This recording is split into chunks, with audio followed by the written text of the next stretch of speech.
1989 fue un año de ajustes.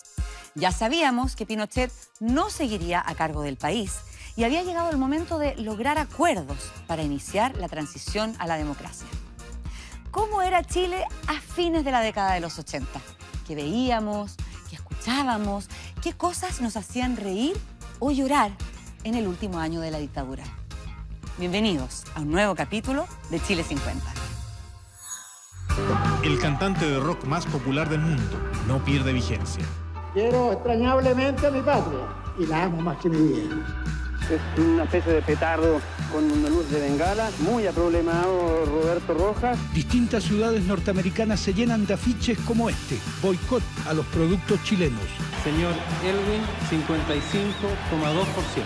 El pueblo de Chile ha tomado su destino futuro. Sí, ¿cómo está? Cambrilla.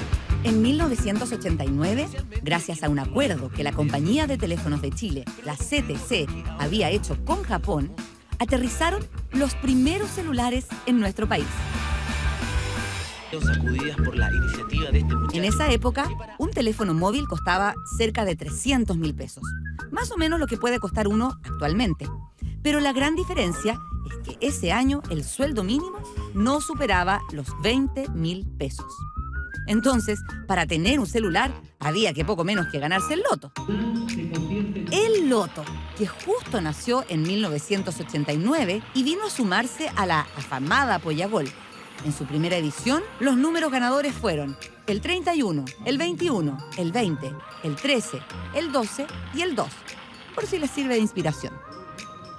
Un año después, se entregaría la suma más alta de un juego de azar hasta entonces: 184.965.399 pesos. Y los periodistas de TVN visitaron a quien vendió el boleto de la suerte. Estoy feliz de que haya caído este premio, que es el más grande de la historia del juego. Felicito al poseedor de este premio. Ojalá sea una persona humilde y que lo sepa aprovechar bien. Hoy el loto se ha convertido en parte de nuestra cultura, apoyado probablemente por todas esas transmisiones que se hacían en televisión, con las elecciones de la tómbola en directo a la hora de las noticias. Bueno, y vamos ahora a las oficinas de la Polla Chilena, donde se está efectuando el sorteo del loto con un premio de 500 millones de pesos. Veamos, el primer número... Número 3. Volvamos a 1989.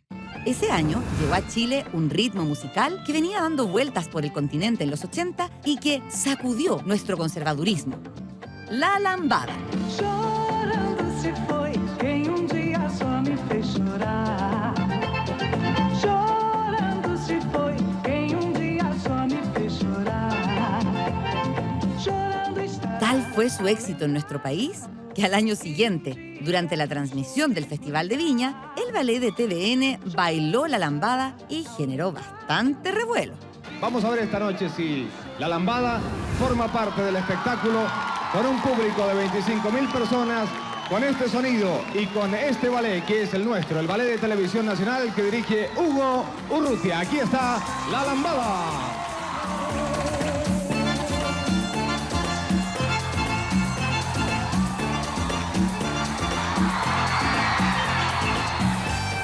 Es una mala educación sexual de la juventud. Creo que quienes son responsables del festival deberían ser mucho más conscientes y pensar las consecuencias que tiene para el país presentar un tipo de baile que en el fondo no educa y no ayuda. El Festival de Viña del Mar fue una grosera invitación a la lujuria y al sexo. Eran los últimos meses en el poder de los integrantes de la Junta Militar, que había derrocado a Salvador Allende y que durante toda la dictadura había impuesto un modelo valórico más bien conservador en lo moral y religioso.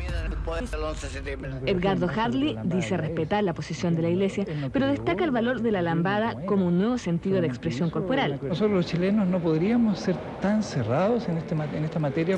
Añade que debiera ser aceptada como lo fue el tango, también polémico en su época. Bueno, un poquito fuerte. No, yo creo que aquí ya tenemos que sacar la venda de los ojos, que nadie es cabro chico. A mí no me gusta lo que es la iglesia. A mí me encanta ese baile, yo lo bailo.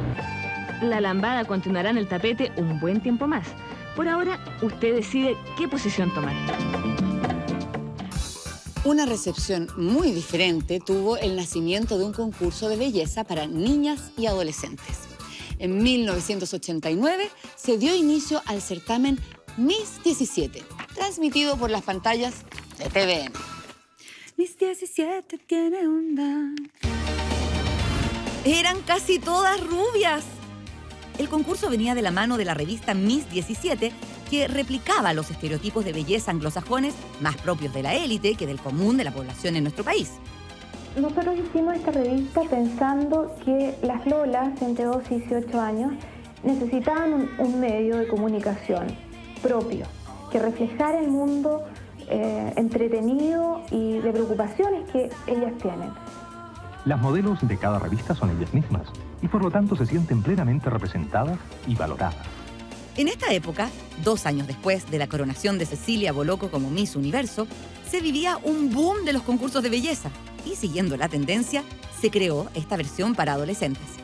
En 1989, y con solo 16 años, la primera ganadora fue alguien que, seguramente, muchos recuerdan. Señoras y señores, Miss 17, en su primer año, tiene 16 años. Es estudiante del Villa María Academy y su nombre es Patricia Larraín Benoit.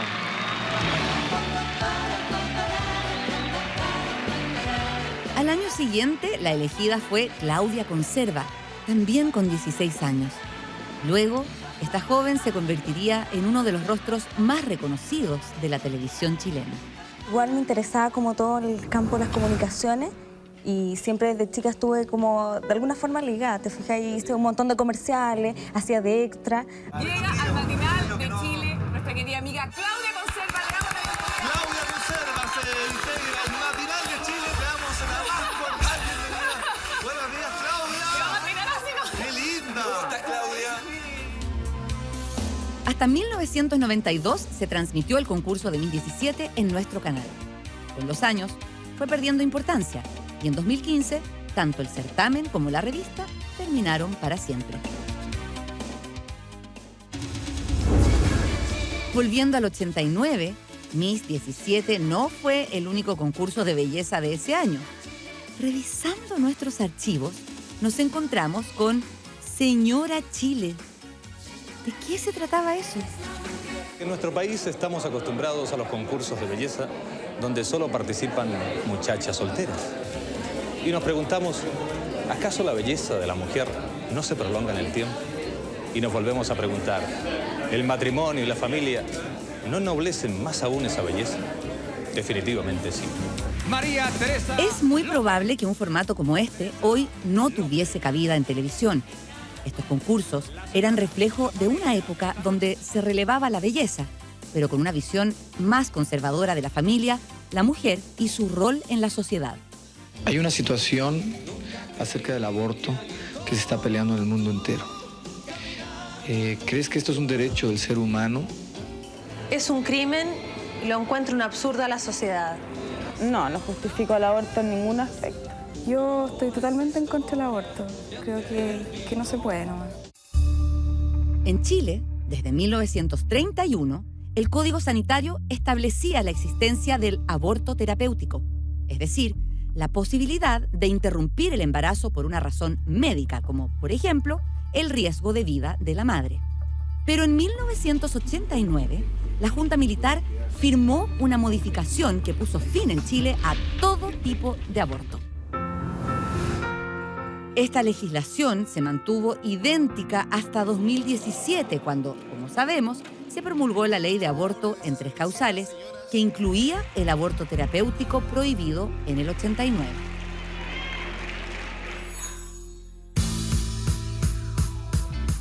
Hasta este año, en Chile no había habido grandes espectáculos de talla internacional. Por eso es que fue tan novedoso y causó tanto revuelo cuando se anunció que el 7 de marzo de 1989 vendría Rod Stewart a dar un mega concierto en el Estadio Nacional. La expectativa era tanta que incluso algunos fanáticos fueron a recibirlo al aeropuerto, aunque el día equivocado. ¿Cómo es tu nombre? Catalina Edwards. ¿Vienes a buscar a Rod Stewart? Sí, por supuesto. ¿Te contaron que no llegaba bien? ¿No llega? No. ¡Qué pena! La reconocieron, ¿cierto? Era la periodista Catalina Edwards. Tenía 12 años, un poquito más chica que yo en esa época. Volviendo a Rod Stewart, finalmente llegó a Chile y desató la locura. Pasadas las 5 de la tarde se abrieron las puertas de la Avenida Grecia en el Estadio Nacional. Era la partida para una carrera desenfrenada por lograr las mejores ubicaciones. Por supuesto también, la propia cancha con capacidad para 26.000 personas se llenó rápidamente, pese a que el valor de la entrada era de 3.700 pesos. Y exactamente a las 9, cuando el sol ya ha dado paso a la oscuridad, nos encontramos con este Estadio Nacional.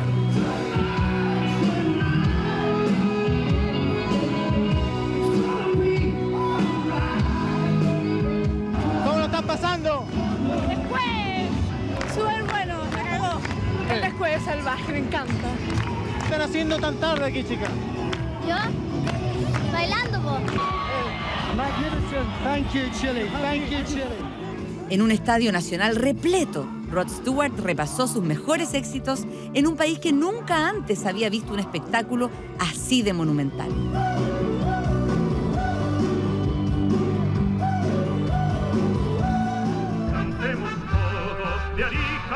Monumental como el estadio que se inauguró 6 meses después, en una comuna vecina. En Macul se cumplió un sueño para Colo-Colo.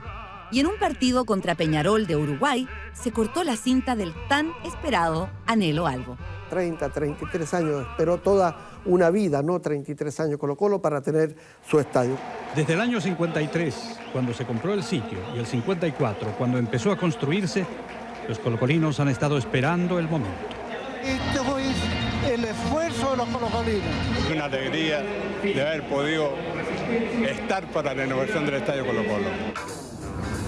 Un año antes, en 1988, TVN había transmitido el programa El Monumental Va, una especie de Teletón Alba. La meta era juntar 180 millones de pesos para finalizar el estadio.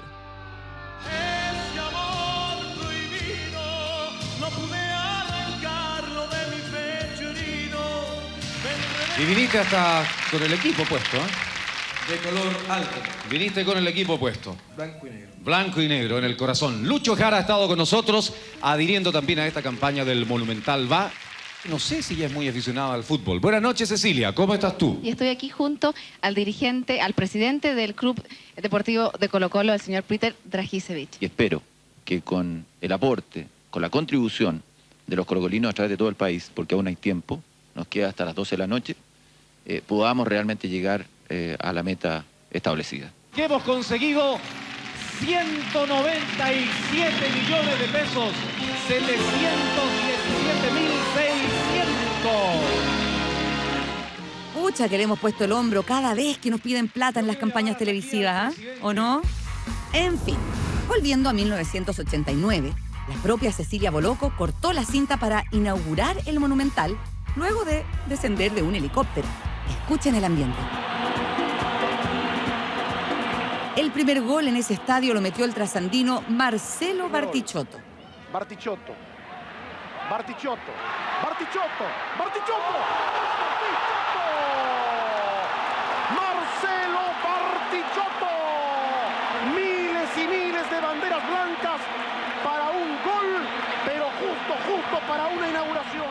Quiero agradecer a toda la gente que fue ayer, ¿no? Porque le debíamos una alegría grande al pueblo chileno, ¿no? Que creo que es la gente colocolina. 1989. Un año en el que el fútbol también nos trajo decepciones. En un confuso incidente en Río de Janeiro, la selección chilena vivió su propio maracanazo. El 3 de septiembre, Chile estaba jugando contra Brasil la fecha de vuelta por la clasificación a Italia 90 en el estadio Maracaná. Y a 20 minutos del final, cuando perdíamos 1-0, pasó esto. Lamentable.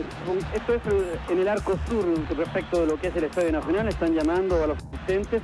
Es una especie de petardo con una luz de bengala. Muy aproblemado Roberto Rojas. Esperamos que no sea nada nada especial, nada grave, pero realmente todo el equipo chileno está junto a él. A ver qué es lo que dirá la FIFA ahora, la señora FIFA. Las imágenes mostraban que una bengala había caído a pasos del capitán y arquero de la selección chilena, Roberto Rojas, que por ese entonces era una estrella y le decíamos el cóndor porque volaba dentro del arco. Cuando se acercaron las cámaras, vimos que estaba herido. El equipo, indignado y solidario, se retiró del partido. Pero a los pocos días, la FIFA aseguró que todo se trataba de un montaje del propio jugador. El cóndor lo negó y los chilenos le creímos. Hay más de 2 millones de personas que vieron el partido, ¿no es cierto? Y ahí están los hechos, están las pruebas. Ahora, sin embargo, las pruebas nunca estuvieron. Al contrario, finalmente se demostró que Rojas se había autoinferido la herida con una Gillette escondida en uno de sus guantes. El 8 de diciembre de 1989, un colorín Pedro Carcuro fue el primero en comunicarle al cóndor la sanción de la FIFA. Con una sorprendente frialdad, el portero Roberto Rojas recibió hoy la noticia, acá en Roma, de que nunca más podría jugar al fútbol, ni a nivel nacional ni internacional. Suspensión de por vida nacional e internacionalmente. Bueno, eso, ¿no es cierto?, lamentablemente es así. Creo que las injusticias son más aún. Creo que no corresponde a una sanción así. Recién 9 meses después del castigo, Roberto Rojas dio su declaración final. La exclusiva la tuvo el diario La Tercera y al día siguiente conversó con Zoom Deportivo de TVN, confesando lo ocurrido, curiosamente en tercera persona. Manifesté lo que realmente Roberto Rojas había hecho, con quién lo había hecho, quiénes fueron las personas que participaron en esto.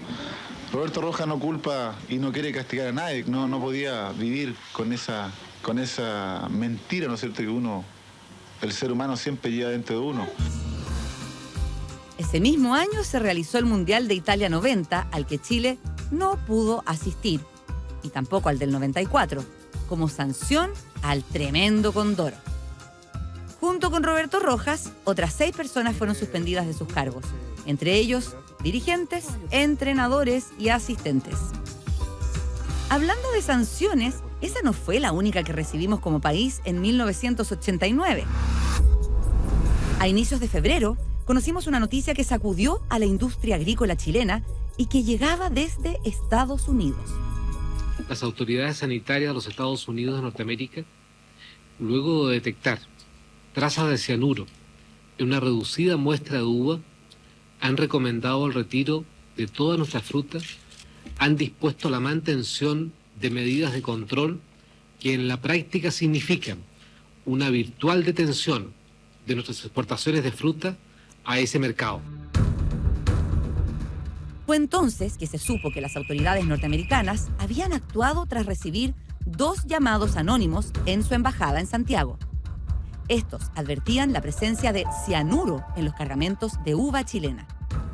Tras una fiscalización, anunciaron que se habían encontrado trazas del veneno en 2 granos de uva importada. El impacto fue inmediato. Se detuvieron las importaciones y se lanzó una enorme campaña para impedir la compra de uvas chilenas en Estados Unidos, que varios aprovecharon también para recordar que nuestro país todavía era gobernado por un dictador. Distintas ciudades norteamericanas se llenan de afiches como este: boicot a los productos chilenos, nada de Pinochet, nada para Pinochet. Y se distribuyen panfletos en los que se indica cuáles son los productos chilenos en el mercado norteamericano. Sin tener ninguna pista acerca de los posibles culpables, las teorías conspirativas de la época le atribuían la responsabilidad desde al Partido Comunista chileno hasta la propia CIA estadounidense. Cae en la mente que haya personas esa mente tan sucia. Estaban perdiendo nosotros y mucha gente más. Muchos somos casados, yo soy casado y están mal, los que ellos hicieron esas cosas de haber hecho esas cosas por la uva. Estamos quedando mal aquí, todo el país aquí, y hay un problema económico que no vamos a hacer nada, estamos parados. Desesperados, los productores chilenos fueron a reclamar a la embajada norteamericana y terminaron regalando la uva en la calle. Desde las cámaras frigoríficas de la sexta región 3 camiones transportaron unas 5.600 cajas de uva de 8 kilos cada una. La repartición de frutas causó conmoción en distintos barrios de Santiago. Miles de personas abrieron las bolsas y consumieron de inmediato los racimos. No tanto por aprovechar el regalo gratuito, sino como una demostración de confianza hacia los productos chilenos y de rechazo a la precipitada medida adoptada por Estados Unidos. Nunca se supo qué pasó en realidad. El embargo duró solo una semana. Los chilenos se embarcaron en largos e infructuosos juicios pidiendo indemnizaciones. Y una nueva explicación surgió con fuerza, que todo se había tratado de un error y que en rigor no se podía demostrar que hubiera habido uvas inyectadas con cianuro.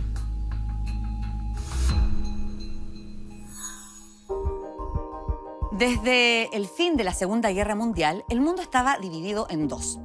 Por un lado estaban los occidentales con la hegemonía del capitalismo norteamericano y por el otro los aliados de la Rusia comunista. La división la marcó físicamente el muro de Berlín, que dividió a la Alemania federal al oeste de la Alemania democrática al este. En 1989, a través de las pantallas de TVN, fuimos testigos de cómo cientos de jóvenes, utilizando una herramienta nada más que como esta, pusieron fin a 40 años de división alemana y consigo a la Guerra Fría. Miles de berlineses orientales han comenzado a cruzar esta mañana en el nuevo acceso abierto en el muro de la calle Wollangstraße. Las personas son recibidas con entusiasmo por los berlineses occidentales. Se les sirve champaña, vino caliente o café para conmemorar esta ocasión. Nadie imaginó que el muro de Berlín, símbolo de la división de una ciudad, un país y un planeta, podría caer de la noche a la mañana. Pero el 9 de noviembre, lo increíble ocurrió. Un fenómeno histórico que podría marcar el fin de una época y un nuevo comienzo en la historia contemporánea. En nuestro país, en 1989, también vivíamos el fin de una época. Luego del triunfo del no en el plebiscito del año anterior, llegaba el momento de preparar el camino para la transición a la democracia.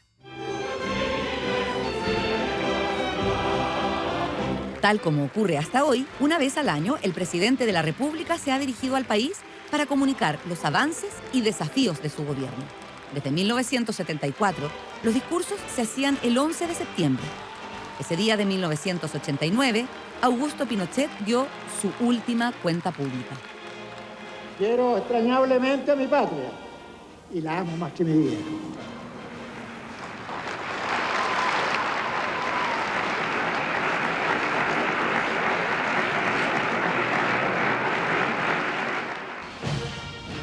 Una escena similar se repetiría 9 años después, cuando dejaría la comandancia en jefe del ejército.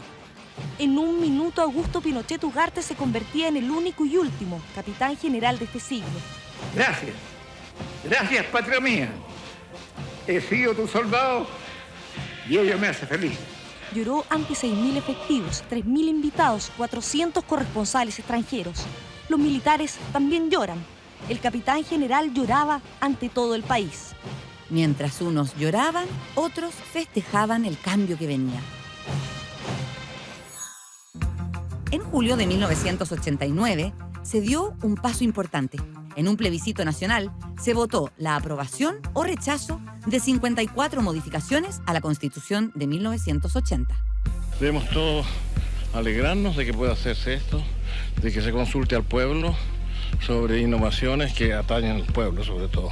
Al aprobar, y ojalá así sea, por una inmensa mayoría estas reformas constitucionales, estamos logrando que la Constitución en el futuro sea y tenga normas y disposiciones que sean estables. Van a tener un objetivo y una consecuencia muy importante: estabilidad en la futura democracia. El 30 de julio de 1989, millones de personas concurrieron a las urnas y las modificaciones fueron aprobadas con más de 85,7% de las preferencias. A partir de ahora, respecto de aquellos aspectos sustanciales, es posible cambiar la Constitución en marzo próximo. Y eso creo que es bueno para el país porque le da un cauce a los deseos de este pueblo que quiere una expresión democrática. Si bien los cambios eran significativos para la situación del país, algo que no modificó ese plebiscito fue el fin de los senadores designados. Como lo establecía la Constitución, entre la Corte Suprema, el presidente, las ramas de las Fuerzas Armadas y la Contraloría debían designar a 8 personas en total para ejercer como senadores en el periodo legislativo siguiente. A fines de 1989, la Corte Suprema y la Contraloría entregaron los primeros 3 nombres. De la Corte Suprema, a don Ricardo Martán Díaz, abogado integrante de la Corte Suprema, y a don Carlos Letelier, Bobadilla, ministro jubilado. ¿Y en caso de la Contraloría? La señora Olga Feliú Segovia. Yo puedo decirles exclusivamente que esa designación constituye un honor inmenso. Pero también había llegado el momento de reconfigurar el mapa político, luego de 17 años con el Congreso cerrado. Serían las primeras elecciones parlamentarias en casi 2 décadas. Y estos fueron algunos de los candidatos. Con sentido creador, con visión de futuro, como una nación pujante, moderna y vigorosa que se encamina hacia el desarrollo económico y el progreso social. Llamo a todos, sin distinción, a todos los que aspiran a trabajar en paz, recogemos tradiciones y valores profundamente arraigados en la cultura política de nuestra patria. Para reconstruir la democracia, los chilenos también debíamos elegir a quien se pondría a la cabeza del Poder Ejecutivo y lideraría la transición: el presidente. La contienda tuvo 3 candidatos. Desde el autoproclamado centro se presentaba Francisco Javier Frafra Errázuriz, por entonces un exitoso empresario que con los años estuvo involucrado en múltiples casos judiciales y de corrupción. La UDI propuso como candidato, en conjunto con Renovación Nacional y el partido Democracia Radical, al ministro de Hacienda de Pinochet, Hernán Büchi, un economista y corredor. Ahora nos corresponde a nosotros abrir un nuevo capítulo de nuestra democracia.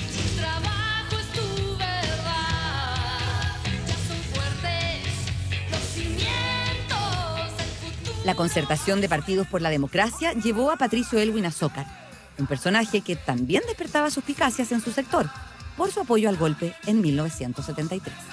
Estamos recuperando nuestra dignidad de pueblo libre. Su franja fue conducida por Patricio Bañados. De que las voces de todos los chilenos se integren, como en un coro, como en una sinfonía, en un camino de unidad. Caen los sistemas opresores y un espíritu fraterno, libertario y optimista sacude a la humanidad. En medio de la carrera a la moneda, fuimos testigos del primer debate presidencial frente a frente de la historia de nuestro país. El programa fue transmitido por Canal 13 y estuvieron presentes el candidato de la Concertación y el candidato oficialista. Señor Büchi, la oposición sostiene que usted representa la continuación del gobierno militar y que por esa razón no sería un demócrata. ¿Qué responde usted a estas acusaciones?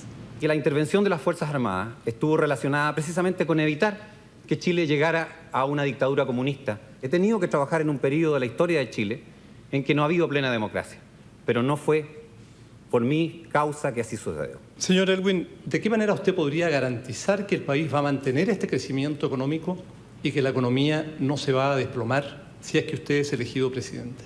Continuar el crecimiento en libertad y con justicia social, ese es el gran desafío que tenemos. Y para eso, la gran tarea es buscar la concertación y el acuerdo entre los chilenos. Las campañas se cerraron con multitudinarias convocatorias, como una muestra de las expectativas que generaba esta primera elección presidencial desde 1970. El 14 de diciembre, desde muy temprano, las personas comenzaron a llegar a los locales de votación en todo Chile. En TVN lo mostramos a través del programa especial Chile Elige. Esa misma tarde tuvimos los resultados. Fueron entregados desde el edificio Diego Portales. Entregaré el tercer y último cómputo de la elección presidencial. Señor Büchi, 29,4%. Señor Errázuriz, 15,4%. Señor Elwin, 55,2%. Y este fue el panorama en el comando de Elwin. En este momento,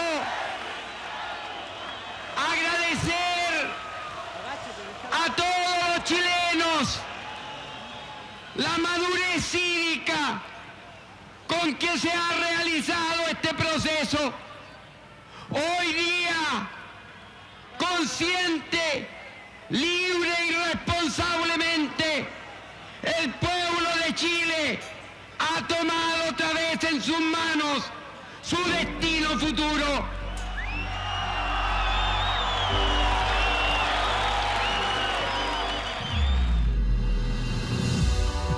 Patricio Aylwin sería el encargado de conducir al país durante los próximos 4 años bajo la presión de Augusto Pinochet como comandante en jefe del ejército.